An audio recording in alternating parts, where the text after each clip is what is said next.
Welcome to the deep dive. Today, our mission is to give you a real shortcut to understanding one of the most transformative and frankly, one of the most radical spiritual disciplines out there. It really is. It's drawn from these high-level Mahamudra and Vajrayana texts, and it's this whole instruction set known as bringing adverse circumstances onto the path. That's a perfect way to put it. We are diving into really an operating manual for transformation. I mean, most spiritual paths, they teach us to avoid negative things, So right? first, illness, fear, emotional chaos. Exactly. They're seen as obstacles. But this philosophy just flips that script entirely. It argues that everything you try to run away from is actually necessary fuel. It's a critical catalyst for, speeding up your spiritual development. It's so counterintuitive. I mean, we're all conditioned to see suffering as this detour that you have to get around as quickly as possible. But these sources are suggesting that the raw intensity of that conflict, that's the material. Precisely. But we have to be absolutely clear here. These are not, and I repeat, not methods for beginners. Right. We're talking about very advanced techniques. So for anyone listening, you need to understand that these transformation methods, they're only meant for practitioners who have already built up this, rock-solid foundation in insight meditation. Yes, Vipassana. They've already done years of work to stabilize their mind, and now they need the instruction set for handling the really deep stuff, the complex conflicts that are still lingering. The subconscious habits that even a stable mind can't quite shake. That's it. The things that stability can't fully root out. Okay, let's unpack this. If these methods are basically, psychological, high-intensity training, what's the prerequisite?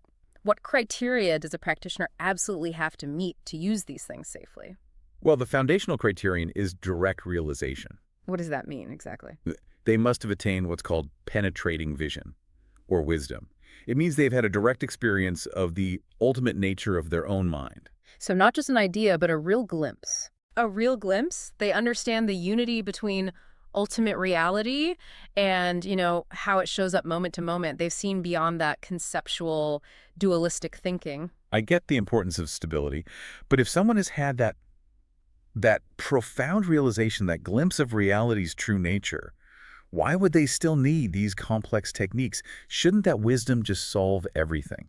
That is the critical question, isn't it? The thing is, while the vision is there, the mind is still conditioned by just countless habitual tendencies. The times of them. Exactly. So even after you see the nature of reality, your mind will immediately try to slap its old conceptual frameworks back on, its dualistic reactions, especially when it's triggered by something intense. Like certain sensory things. Yes. Specific forms, sounds, and emotional interaction that just pushes your buttons. The old habits kick right back in. So the insight is like finally seeing the map, but your deeply ingrained habits are still trying to drive you off the road. That's an excellent analogy. The standard methods like, say, mindfulness and vigilance, the tools of shamatha and basic vipassana, they just become unsuccessful at that point. They can't root out these deep-seated emotions. Only because they're based on gentle observation. Or avoidance. So the time to apply transformation is when those standard remedies just aren't cutting it anymore. You need heavier artillery, so to speak, to get at what's hiding in the deeper layers of your psyche. Are there specific psychological flags then? Something that tells a practitioner, okay, now is the time? Absolutely. The texts list three main indicators. First, as we said, when these strong, disturbing emotions pop up and your standard meditation can only manage them, not get to the root. Okay. Second, and this is a common trap, is when your practice is going well and it leads to this sort of rigid self-confidence. So success breeds stagnation. It absolutely does. The practitioner feels like I'm good enough, but that satisfaction is actually hiding unconscious tendencies that are still causing conflict. If you don't dig deeper, the conditioning just stays right where it is. That's fascinating. And the third one? The third is when you find yourself constantly plagued by hope and fear. Doubts and expectations. Yes. Hoping the practice is going well, fearing it's failing, clinging to the calm states, panicking when you get excited. If you can't shake that constant back and forth between those two poles, the transformation method is what you need to burn through that dualism. You mentioned a beautiful, almost poetic analogy earlier. Something about spiritual warmth. I did, yes. There's a text, the Tantra of Realization of the Essence of Non-Duality, and it says the most suitable time for these methods is when you experience this spiritual warmth. It's a metaphor, obviously. It's a metaphor for the emergence of this spontaneous, unshakable wisdom. It's like the sun's heat. It signifies that your inner development is mature enough that confronting these intense adverse circumstances won't break you. It'll fan the It will flames. fan that heat into a powerful, illuminating flame. And what's fascinating here is the core principle of what is actually being transformed, because it completely redefines our idea of suffering. Okay. The sources, they really stress that the true source of suffering isn't the thoughts themselves. It's not the conceptual constructs that appear in your mind. It's our reaction to them. It's our failure to recognize their inherent nature. So the error is in the labeling, the judgment, the dualism we impose on it, not the mind's activity itself. Precisely. And this is the radical insight. Your conceptual complications can actually lead you to liberation from your conceptual complications. Wisdom doesn't come from suppressing your mind or trying to achieve some blank state. Or blocking thoughts. Never! It arises from fully understanding from the inside out the nature of those very thoughts. I mean, masters like Sarah and Naropa taught that the self-liberation of a thought is, in the end, the same thing as wisdom.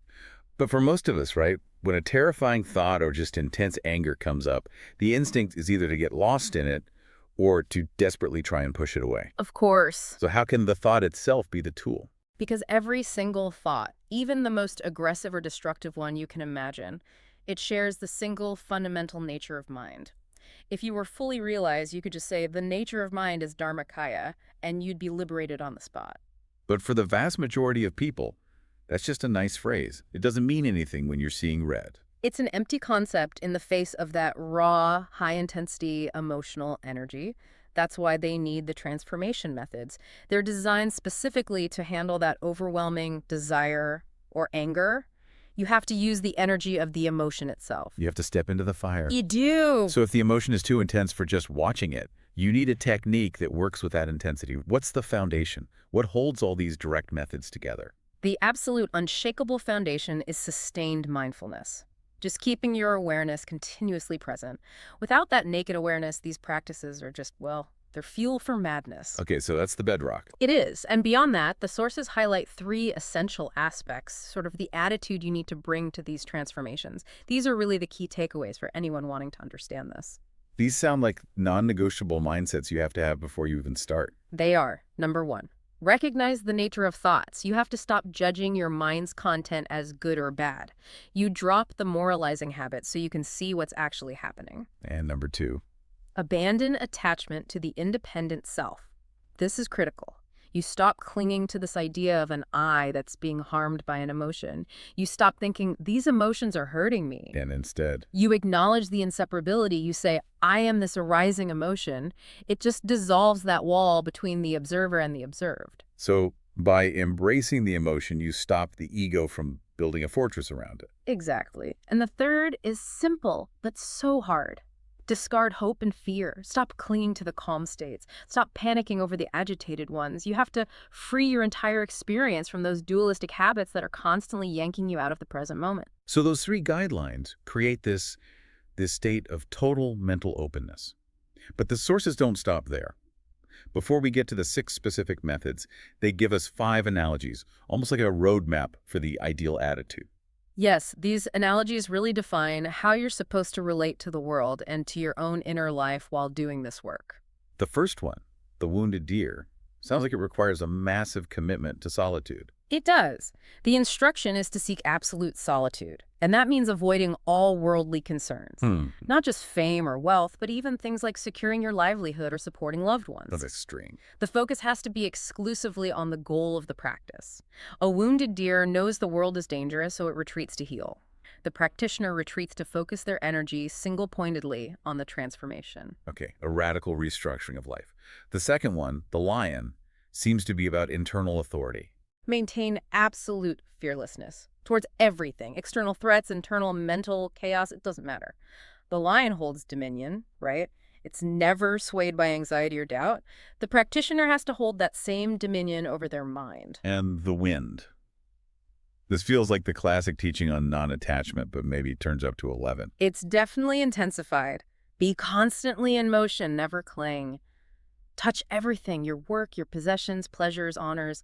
But, as the text says, stick to nothing. You interact fully, but adhere to nothing. Precisely. The wind goes into every space, but it leaves no trace. It maintains absolute freedom. Number 4 is space. That feels like pure non-duality. It is. You recognize the self as having no center and no edge. Yeah. You have to abandon the mental constructs of I must do this or I am here. Even when it comes to your meditation, you just are. Present, boundless, all-encompassing, like space itself. And finally, the madman.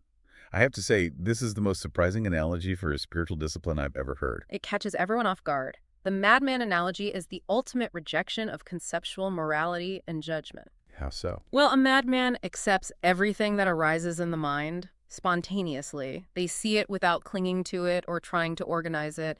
You just stop trying to reject the bad thoughts or hold on to the good ones. You let the mind flow, accepting all of it without judgment, as if you were insane and had no framework left to filter your experience. Here's where it gets really interesting. So with that stage set, total openness, total non-judgment, let's get into the 6 specific transformation methods themselves. Let's do it. So method 1, transformation of disturbing thoughts. We've touched on this, but the goal is to stop judging the thought's morality. The key is to realize that the thought, just by its very nature, is impermanent. It's empty of any independent existence. I love that famous line from Gampopa about this. Yeah. He said, thoughts aren't to be eliminated, they're useful, they're necessary. Firewood for the flame of wisdom. Exactly. It's a perfect analogy because fire consumes wood, right? It turns it into heat and light. Thoughts, when you recognize their nature, they burn away the conceptual junk and reveal pure awareness. The technique is to constantly shift your attention away from the content of the thought. The story, the fear. To the thought's nature, its arising, its brief presence, and its immediate dissolving. You look at the texture of the mind, not the movie playing on the screen. And by doing that over and over, you stop chasing the story, and instead you use the thought's energy to fuel your insight. You've got it. Next, method 2. Transformation of the 5 poisons into nectar. So these are the big ones: desire, anger, pride, envy, and ignorance. The very same. And the texts say these can be transformed directly into the 5 wisdoms. So for example, desire can become discerning wisdom. Ignorance can become mirror-like wisdom. How does that actually happen, though? It's one thing to say desire turns into wisdom, but what's the mechanism that takes that destructive grasping energy and just repurposes it? The core principle is that the wisdom is never separate from the emotion. The wisdom is the undistorted energy of that emotion. Yeah, more about that. The poison is just that energy covered by the ego's conceptual overlay. When desire arises, for instance, that's a focused, intense energy. If you can remove the clinging thought, the I must have that thing for my happiness, what's left is pure, focused clarity. That's discerning wisdom. So the extreme technique here must be designed to just rip that conceptual overlay away by force. It is the most intense technique. The practitioner is told to intentionally focus on a situation that causes extreme desire or profound anger, and then they have to amplify it. Feed the emotion mentally and physically until it's just overwhelming.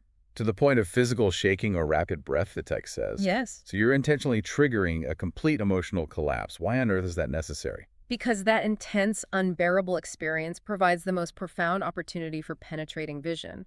When the emotion is at its absolute peak, the conceptual mind is so overloaded that it short circuits. It fails. And in that moment, the true, naked nature of the emotion-pure energy with no self attached is revealed. That raw, high-intensity experience cuts through the ego's defenses way faster than calm practice ever could. It's a shortcut, but it requires enormous courage. that is genuinely terrifying. Okay, moving on to method 3, transforming harmful spirits and demons. For a modern listener, I imagine this relates to deep-seated fears, paranoia, those kinds of psychological projections. Yes, exactly. The text is very clear that any visions or voices, any feeling of being harmed by some outside force, these are all projections of an excited, unbalanced mind. They're conditioned by our own anger, our own desire, our own ignorance. It's the classic analogy of mistaking a coiled rope for a snake in a dark room. It is. The fear is profoundly 100% real, but the object causing the fear is an illusion. And so the radical application here, it mirrors method 2. You don't suppress the fear, you invite the snake to bite you. You've got it. To overcome the fear, practitioners are told to intentionally visualize the most horrifying scenario they can imagine. Being torn apart by demons, being burned alive, facing a charging army. And you amplify the terror. You amplify it. You let the physical and mental horror reach its absolute peak. Instead of trying to deny the fear, you use that terror as part of the path. You recognize that the very intensity of what you're imagining is, itself, fundamentally empty. When you stare the imagined demon down, you finally see the rope. Method 4 takes us to the transformation of suffering. This seems to shift the focus from a purely internal conflict to a more active engagement with the world through compassion. It does. This is very much aligned with the Mahayana tradition. The text teaches that the most direct way to eliminate your own personal suffering is to fully shift your focus to the suffering of others, And to generate bodhicitta. which is compassion that is inseparable from the understanding of emptiness. So it's not enough to just feel bad for other people. It has to be paired with the realization that the self who is suffering and the self who is witnessing it are both ultimately without any independent nature. Precisely. There's a quote from Saraha that states this so clearly. He says, if your understanding of emptiness isn't united with compassion, you deviate from the path into a cold nihilism. But the other way is also a problem. Correct. If your compassion lacks an understanding of emptiness, liberation is impossible, because the compassion remains tied to a solid sense of suffering and a solid sense of a self who is helping. The suffering of others becomes your primary practice object. The fifth method brings us back to the body. Transformation of diseases, or meditation on single taste. For so many people, illness is the ultimate adverse circumstance. It is, and the fundamental view here is that illness is rooted in ignorance and emotional contamination, which leads to imbalance in the body's elements and energy channels. And the technique sounds deceptively simple. It is. You focus your attention directly on physical pain, say a throbbing headache or aching joints during meditation, and you accept it, but without conceptualizing. You must not let the thought, I am suffering or this pain is destroying me, take hold. So you feel the raw physical sensation, but you reject the story that the ego immediately tries to build around it. That is the path to achieving what's called the single taste. You drop all hope for recovery and all fear of it getting worse. You just maintain perfect balance with the raw sensation. And the goal is to reach a point where dualistic concepts like health and illness or pain and pleasure are transcended. They're seen as having the same essential flavor, Which is, the flavor of emptiness. well, what about that critical caveat regarding medicine? Does this mean you just abandon all relative treatments? Absolutely not. The texts are very pragmatic about this. The absolute practice of non-dual acceptance works alongside the relative need for action. While you accept the suffering non-conceptually, you simultaneously use every resource available to the relative body medicine, diet, rest. One doesn't cancel out the other. And finally, we come to the ultimate adverse circumstance and the ultimate practice. Method 6. Transformation of the fear of death. This is really the culmination of all the previous practices. It utilizes what are called the luminosity mother, which is primordial, pure awareness, and the luminosity sun, which is the awareness you've developed through practice. So the whole practice is about making sure the sun recognizes the mother at that final moment of transition. Exactly. As the body's elements dissolve and the mind starts to experience all sorts of hallucinations or bardo visions during the death process, the practitioner has to maintain control of their perception. The crucial action is zero clinging. No clinging to the idea of an I that is dying. None. No thoughts like, I've achieved so much and now I'm losing it all. Every negative event, every sensation of your body dissolving has to be faced head-on and recognized as a profound spiritual opportunity. And if the practitioner can manage that non-clinging recognition, what happens? It's a merging. The luminosity sun merges with the luminosity mother. The text gives this beautiful analogy. It's like a vase breaking, and the space that was inside the vase simply joins the space outside. It's the achievement of the natural state, free from any conceptual container. So what does this all mean? Our deep dive has taken us through this landscape where all the normal rules are reversed. The tools we need for spiritual progress, they're not found in calm avoidance, but in fully embracing and even amplifying the very adversity we spend our lives trying to escape. It comes back to that. Adversity isn't a detour, it is the path itself. And it reinforces that central requirement across all these methods, full openness. The practitioner has to be willing to accept and transform any thought, any experience, any emotion that arises, sickness, desire, paralyzing fear, without ever letting the mind fall back into its old traps of judgment, hope, or fear. And here is a final provocative thought for you to carry into your week. The source material quotes a tantra, and it says this: death is the result of conceptual constructions. So think about your own daily life. What seemingly permanent, painful, or adverse circumstance are you experiencing right now? Maybe it's a nagging anxiety, a chronic feeling of lack, or some intense regret. That might also simply be the result of a conceptual construction, just waiting for you to recognize its true, empty nature.